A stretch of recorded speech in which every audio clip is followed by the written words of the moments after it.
do capítulo Que a mão esquerda não saiba o que faz a mão direita. A caridade material e a caridade moral. Instrução de um espírito protetor. Meus amigos, tenho ouvido muitos de vós dizerem: como posso fazer a caridade se quase sempre não tenho sequer o necessário? A caridade, meus amigos, faz-se de muitas maneiras. Podeis fazê-la em pensamento, em palavras e em ações. Em pensamento, orando pelos pobres abandonados, que morreram sem terem sequer vivido. Uma prece de coração os alivia.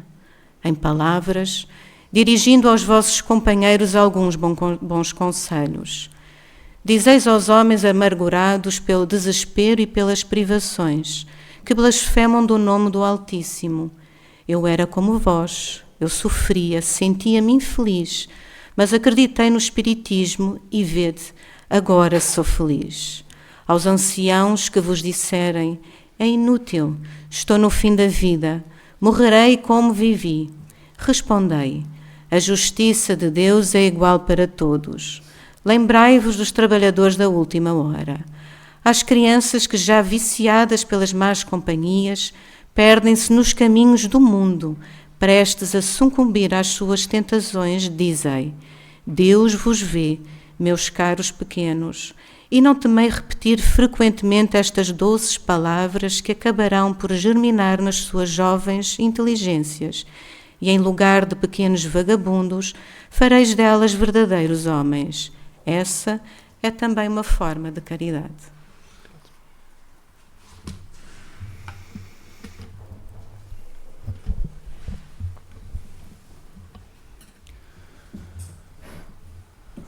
O amor, a prática do amor, continua a ser o nosso maior desafio.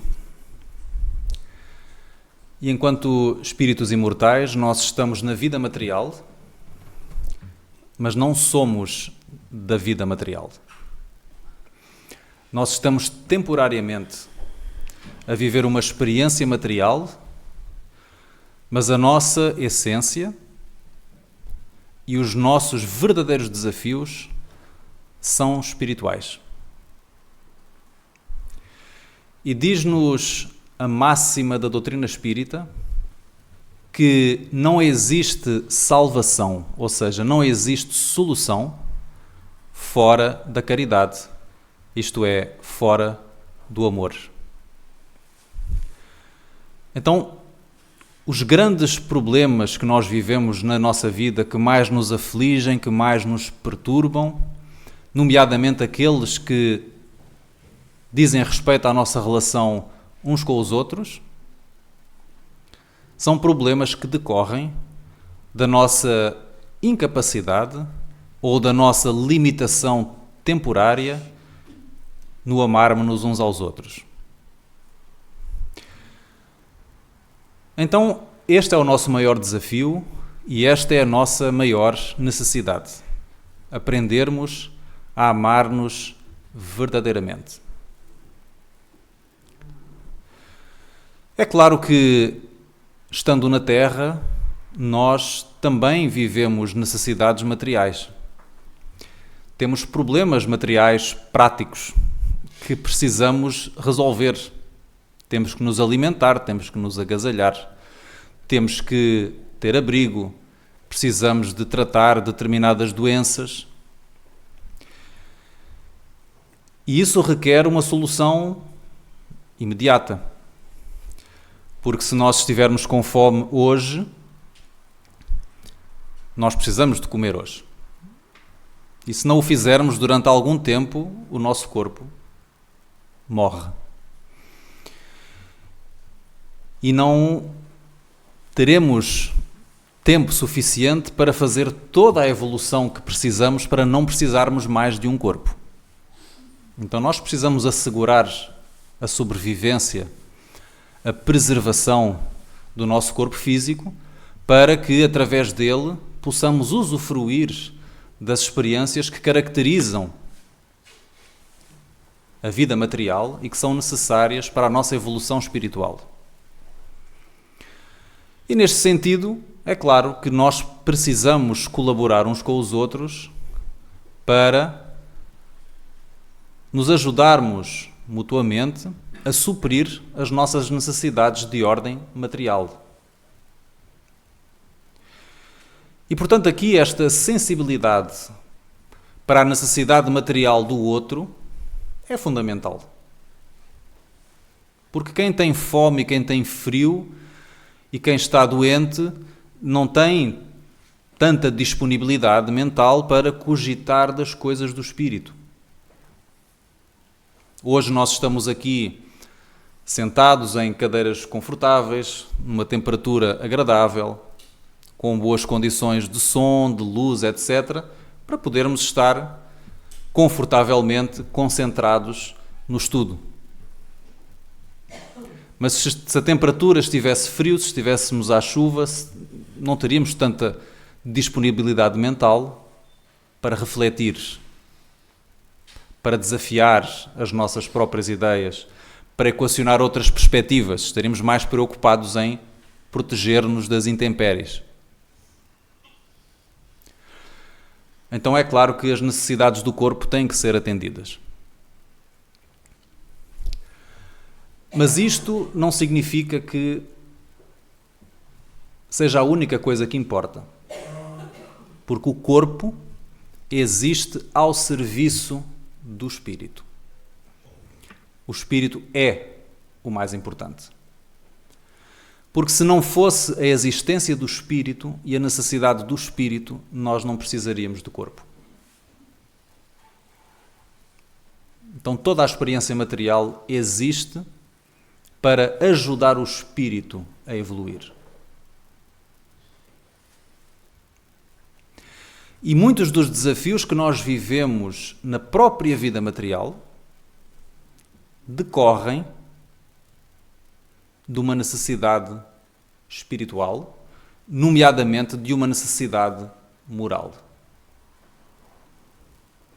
Muitas das privações materiais que nós podemos passar poderão decorrer, ou dos desafios que levam a essas privações, poderão decorrer de determinados abusos que nós fizemos no passado, do ponto de vista material, e para que nós nos eduquemos em relação a esses mesmos abusos e aprendamos a ter uma relação mais equilibrada com os bens materiais, hoje estamos sujeitos a determinadas experiências de privação, de carência, de desafio, para nos convidarem a desenvolver disciplina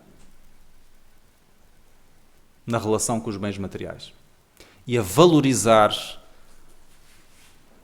os bens materiais e a utilizá-los com responsabilidade. O mesmo em relação às doenças.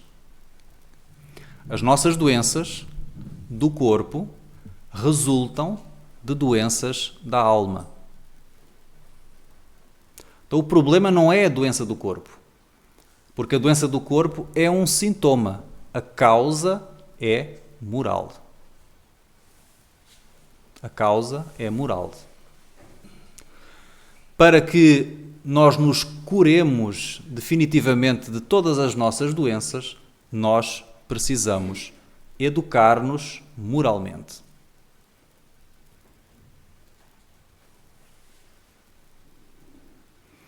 Não nos referimos a 100% das doenças, mas seguramente à esmagadora maioria. Porque há doenças que decorrem do envelhecimento natural do corpo, que faz parte da experiência. E assim sucessivamente. Então significa que, para nós nos libertarmos destes desafios, que muitas vezes se vão refletir nas condições materiais a que estamos sujeitos, nós precisamos solucionar os problemas de ordem moral. Ou seja, precisamos atender ao espírito.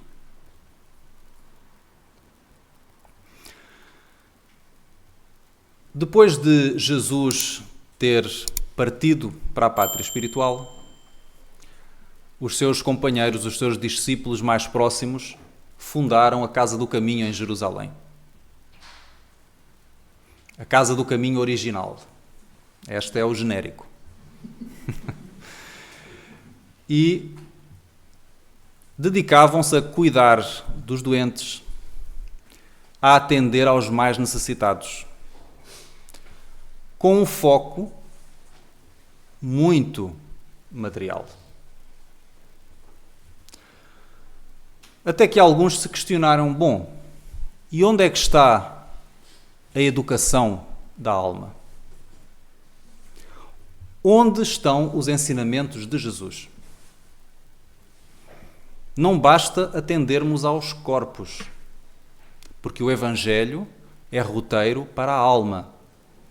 Então não podemos apenas cuidar a doença física, atender à fome e dar abrigo. Não basta. Precisamos nutrir a alma. E começaram então a ensinar o Evangelho. Ensinar o Evangelho. Ou seja, além do pão para o corpo, levar o pão para o espírito. Nutrir a alma com novas ideias, novos conhecimentos, que é o que nós estamos a fazer aqui. Nós não vimos aqui à procura de alimento para o corpo, embora o lanchinho no intervalo seja muito agradável e caia muito bem. Mas a grande razão que nos traz aqui é nutrirmos a nossa alma. Aprendermos. Recebermos ideias que nos renovem, que nos ajudem a encarar a vida de uma forma mais positiva, mais construtiva, que nos deem recursos para nos relacionarmos melhor uns com os outros, com os desafios do dia a dia, com mais esperança, bom ânimo, alegria, coragem. Isso é alimento da alma.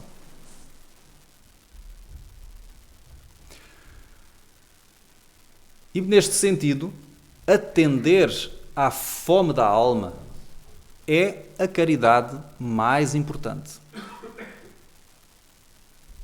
É a mais importante. Porque estamos a incidir na causa. Estamos a ir à causa, à origem do problema. Estamos a ir à origem do problema. Onde é que está o grande problema da sociedade? Na educação. Se nós descuramos a educação da alma, a orientação, a construção na alma de valores, de bons comportamentos, de boas atitudes, isso acaba por se traduzir mais tarde num desequilíbrio que se vai refletir a nível coletivo. E depois vemos todos os problemas que conhecemos do nosso dia a dia. De conflitualidade, de discriminação, de intolerância, de corrupção e por aí fora. E quando tentamos resolver esses problemas depois de eles já estarem instalados, é muito difícil. É quase impossível. É quase impossível. Mas se os tivéssemos resolvido no lar, na educação do espírito ainda no corpo juvenil, na escola, estaríamos a despertar valores que iriam dar frutos mais tarde, em indivíduos mais saudáveis, mais harmoniosos consigo mesmo, com os outros, e numa sociedade muito mais equilibrada.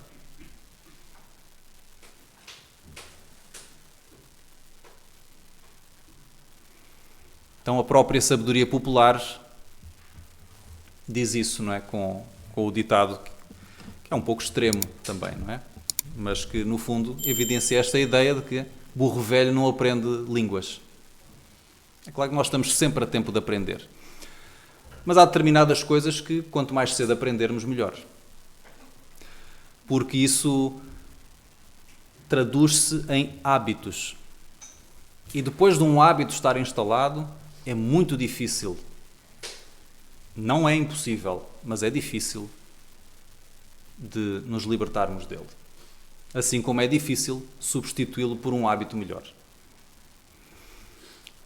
E aqueles que já fazemos este esforço, né, de vigilância, de mudar determinados hábitos que nós temos que já não são convenientes, de procurar criar outros hábitos mais saudáveis, sabemos o quanto isso é difícil.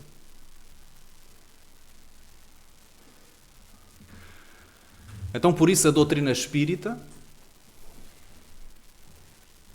é um processo de educação da alma. E por isso nos traz esta ênfase tão grande no estudo. Para renovar a nossa mente. Porque é o nosso pensamento que cria a nossa vida. A vida é reflexo da nossa mente. Renovando a nossa mente, a nossa forma de pensar, nós renovamos a vida. E por isso, para renovarmos a nossa mente, precisamos de nos esclarecer, adquirir discernimento e autoconhecimento. Autoconhecimento. Conhecermos-nos, observarmos-nos, sabermos o que nos move, o que é que nós fazemos, o que é que nos atrai, o que é que desejamos. Conhecermos-nos, para que, conhecendo-nos, nós possamos auto-educar-nos.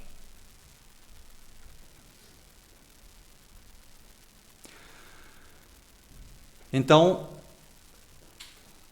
tudo aquilo que nós possamos fazer uns pelos outros, inclusive, e a começar por nós mesmos, no sentido de nutrir a nossa alma, educar a nossa mente, é caridade.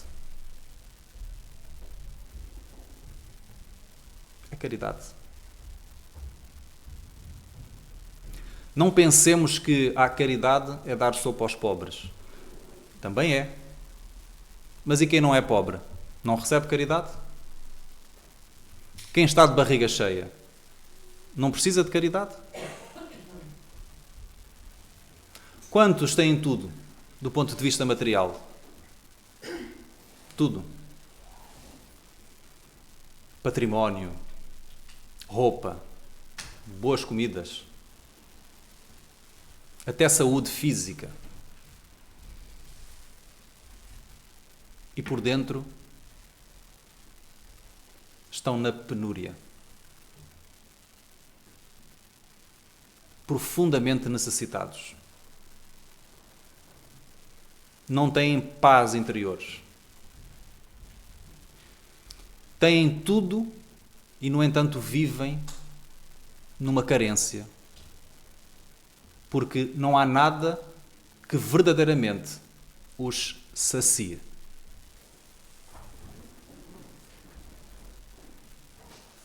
Quantos têm tudo e não têm amizades sinceras? Quantos têm tudo e não conseguem ter felicidade ou pelo menos uma amizade saudável dentro do lar, no casamento e na relação com os familiares?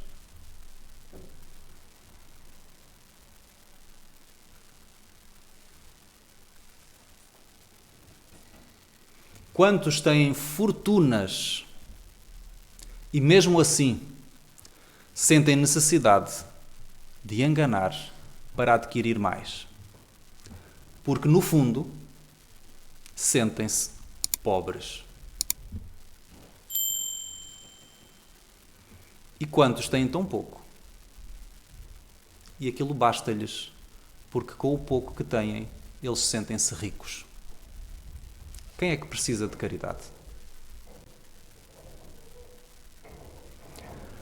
Então, certa vez, um homem visitou o médium Francisco Cândido Xavier, assim na madrugada. Era alguém muito conhecido no Brasil, figura pública, detentor de muita fortuna. Ele visita o médium completamente arrasado. Chico conversa com ele e ele parte. E um dos companheiros que observou diz-lhe: Chico, este homem ele é muito rico, não é? E o médium responde-lhe: não. Ele é tão pobre, mas tão pobre, que só tem dinheiro.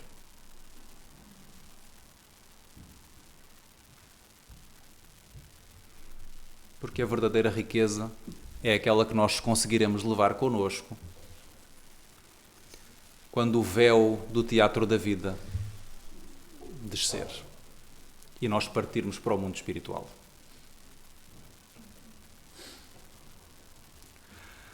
Então, há determinados benefícios que nós poderemos oferecer para atender necessidades que não são visíveis, porque não são materiais. Não pensemos que os verdadeiros necessitados são aqueles que apresentam determinada aparência ou determinada carência do ponto de vista material. Porque Jesus não tinha uma pedra onde reclinar a cabeça. E, no entanto, foi o ser mais rico que pisou a face do planeta. Então, o verdadeiro amor sabe descobrir a necessidade, porque tem sensibilidade para enxergar para além das aparências, porque enxerga com o coração.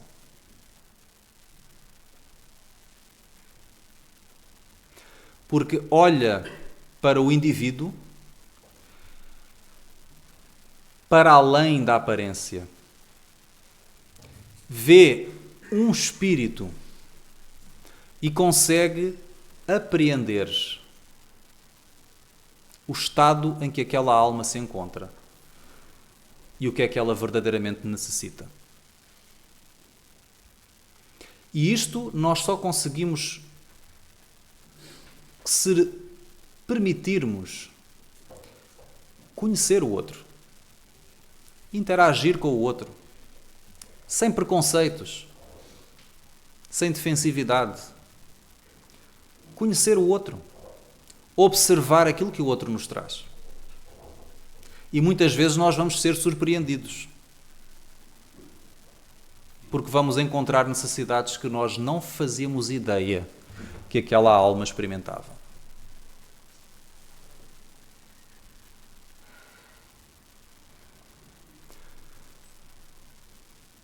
E quando nós descobrimos essa necessidade, significa que a vida nos colocou em posição de atender. Porque a vida traz-nos sempre de acordo com a nossa capacidade de responder. E aquilo que nós já somos capazes de enxergar é porque já temos capacidade de lidar com isso.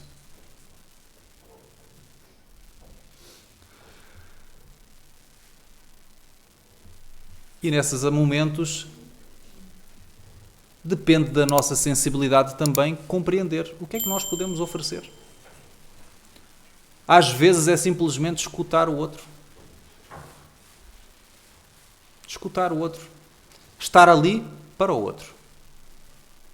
Não para resolver o problema do outro, Porque caridade não é necessariamente resolver o problema do outro, porque muitos posicionam-se nessa postura. É a postura do bombeiro. Eu vou resolver os problemas.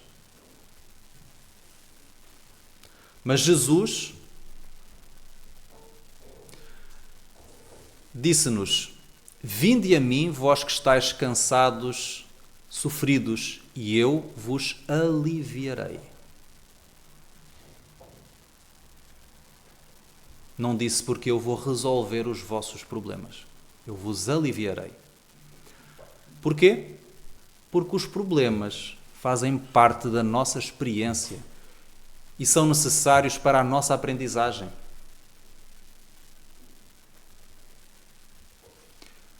E quem ama de maneira esclarecida sabe isso, que o outro vive aquele problema porque necessita dele. E a nossa missão não é tirar o problema. Essa decisão pertence a Deus. A nossa missão é ajudar. Ajudar dentro das nossas possibilidades. Então, muitas vezes, escutamos o outro a falar do seu problema. E nós não temos capacidade de resolver o problema. Não está ao nosso alcance. O que é que nós podemos fazer? Ouvir. Dar alguma palavra de conforto, de esperança. Fazer o outro sentir: eu estou aqui para ti. Estou aqui para te ajudar no que tu precisares. Para descobrir como sair desta. Eu estou aqui. O problema não vai desaparecer.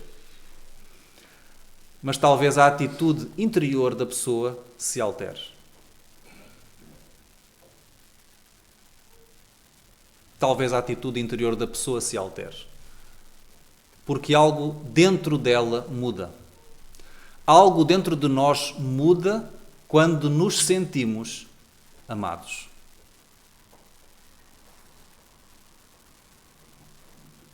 Quando nos sentimos amados, algo em nós muda. Porque nós somos amor. E quando algo toca o nosso coração, há forças interiores que é como se despertassem. E de repente os problemas continuam os mesmos, mas talvez estejam mais leves. Talvez de repente nós compreendamos o que é que podemos fazer de diferente. Talvez venha assim uma energia, uma coragem, um ânimo para lidar com ele. Isto é caridade moral. Tem a ver com sensibilidade. Tem a ver com oferecer algo que é nosso. Porque quando nós fazemos caridade material, assim, estritamente considerada, não fazemos mais do que transferir um bem de um lado para o outro, de uma pessoa para outra. É pegar algo daqui e toma. Agora é para ti. Mas os bens materiais não nos pertencem. Então nós estamos simplesmente a transferir. Não estamos a doar algo nosso. Estamos a transferir. Transferir uma roupa de uma pessoa para outra. Do meu armário para o armário do outro. E às vezes podemos fazê-lo de forma tão mecânica que só estamos mesmo a transferir alguma coisa. Mas quando nós acompanhamos esse gesto de uma palavra amiga, de um sorriso sincero, aí estamos a fazer caridade moral. Porque já não estamos só a entregar uma sopa ou uma roupa. Estamos a criar uma ligação de coração para coração. E o outro sente que há algo ali que transcende a mera recepção de um bem, de um recurso. É uma ligação humana. É uma relação. E quando nós imprimimos esta sensibilidade aos nossos gestos, aí nós estamos a dar algo que é nosso, porque vem da nossa alma. É a nossa riqueza. E para isso nós não necessitamos de coisa alguma. Só necessitamos de nós mesmos. Por isso, ninguém é tão pobre que não tenha alguma coisa para dar. Porque todos podemos oferecer a nossa boa vontade. E quando nós temos boa vontade, nós encontramos sempre alguma forma, por pequenina que seja, de aliviar, de ajudar e de estar lá para o outro. Nem que seja, como diz a mensagem, fazendo uma oração sentida. Porque pensamento é energia em movimento. Não pensemos que preces não resolvem nada. Preces são inúteis. Não. Porque pensamento é energia. Pensamento tem consistência. Nós não vemos, mas tem. E, portanto, quando nós oramos com convicção, o outro, mesmo que não saiba, recebe alguma coisa. E se não receber diretamente, receberá por intermédio daqueles que do plano espiritual e que amam aquela pessoa e que a acompanham, farão com a nossa intercessão.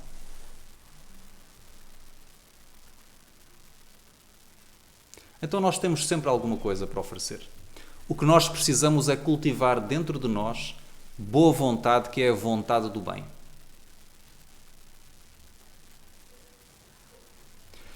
E quando nós cultivamos a boa vontade, nós vamos descobrindo caminhos para ajudar.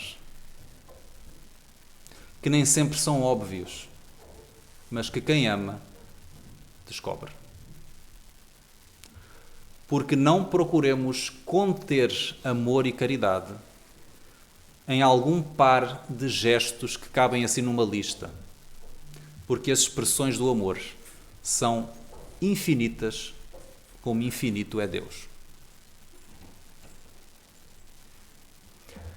Então que Jesus, o Mestre do amor, continue a inspirar-nos no nosso esforço de aprendermos a cumprir o último mandamento que Ele nos deixou, para que não ficasse dúvidas em relação àquilo que é a meta da nossa vida.